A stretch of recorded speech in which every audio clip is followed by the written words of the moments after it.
তরকারি নিয়ে খেলা করো, কি করো? হুম, এই যে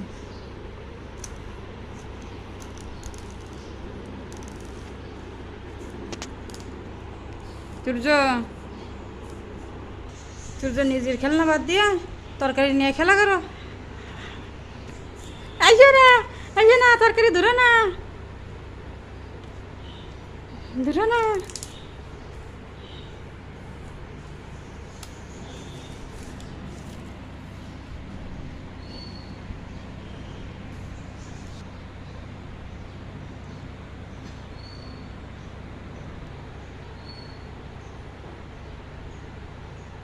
ওটা কি? হ্যাঁ, সূর্য এগুলো ধরে না, সূর্য এগুলো ধরে না, রেখে দাও।